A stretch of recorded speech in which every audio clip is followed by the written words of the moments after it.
So I don't think I've ever actually explained why I started How to Live Slow from a personal level. My name's Rochelle.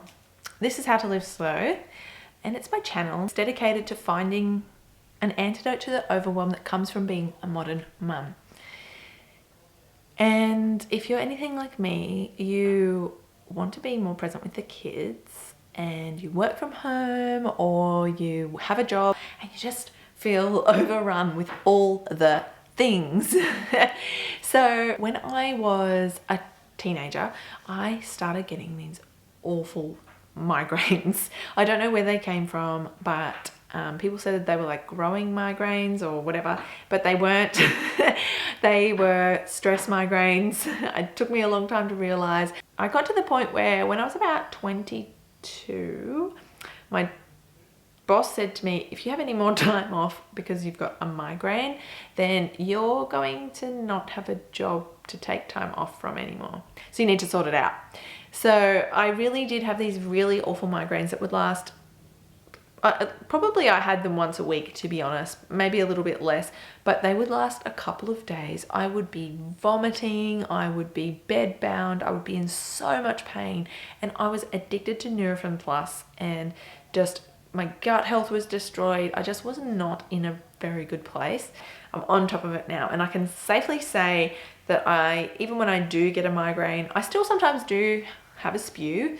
I get the blurred vision and I'm bedbound, but they usually only last like a day.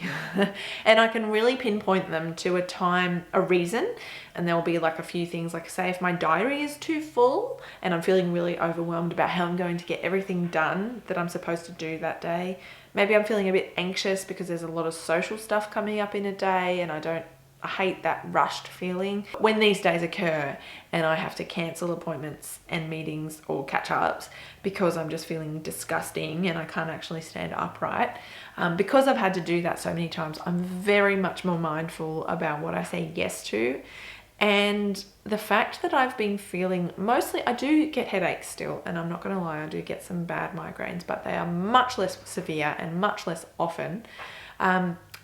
And it's all about, usually they occur because I'm not listening to what's going on and what I really need. So I used to get these really bad migraines and I was really stressed, and then I cleaned up my life. I started eating way better, started taking a lot better care of myself.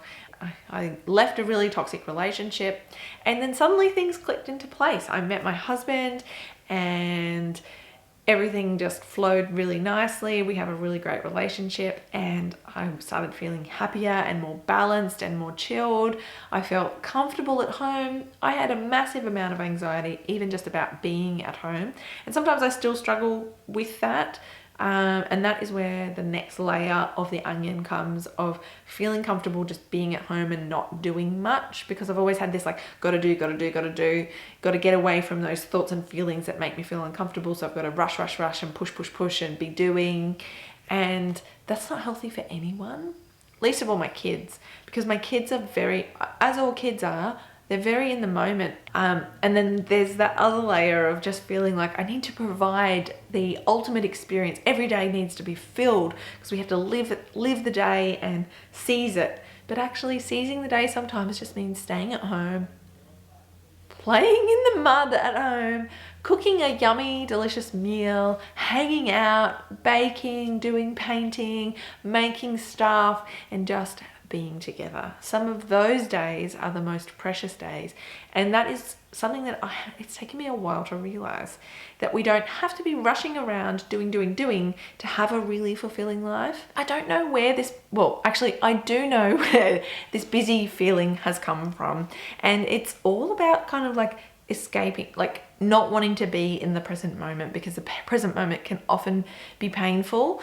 It may not be actually painful, but there may have been an experience. Like for me, I had some terrible experiences in my childhood that I guess I was kind of like, at the time, my coping mechanism was to think the future is going to be better. And I just have to hold on tight, and eventually the future will be here and it will be all okay. And the future is here. Like everything in my life is actually amazing. But it's like teaching my brain, okay, you can be here now because the danger has passed. Not that there was actually danger, but you know, the hard stuff is past, and we are now living in this time where everything is safe. But it's really hard when you've got that coping mechanism of rushing and thinking about the future and, you know, striving and pushing and achieving to get somewhere. And then when you get to that place that you've been working so hard for, it's actually really hard to slow back down, calm the adrenals, and actually just be and appreciate what you've achieved and just be in the moment and be in your life rather than rushing, you know. And that has been actually a very long process of disconnecting from that rush feeling.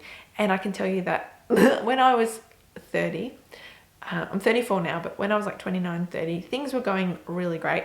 And that's when I realized that I was not actually, like, I had arrived where I'd finished uni, I was working, we had a business, the business is going really well, but I hadn't really ever taken time to actually slow down and appreciate what I had achieved and to be in the moment more and to acknowledge and to realize and to soothe my heart that I'm safe. And I think a lot of us could probably relate to that, even if nothing bad has ever happened in your life. We spend our whole lives, especially like we spend our whole childhoods at school, working towards finishing school. And then we get out of school and we go, okay, all right, what am I working towards now? And you kind of feel lost because there's nothing to strive for. And then you find something, you're like, okay, I've got to find something to strive for. You find something to strive for, and then you strive for that. And maybe it's uni, maybe it's a job, maybe you get to a certain point in your career and you're like, okay, now what? And that's why we keep climbing that corporate ladder and we keep achieving things and ticking off to-do lists and buying cars and houses and jobs and holidays and achieving and accumulating. And because that's how we've been taught, I think, you know, that is what you should do. And that's why it's so hard to be in the present moment and to slow down. And that's why, like, I don't know about you, but I actually find it quite uncomfortable to sit for an hour and read a book, even though I love doing it. I love learning and I'm just being lost in a fiction novel even. But there's like this guilt that that's like a waste of time. But ironically, that's the irony of it. The irony is that it's not actually a waste of time.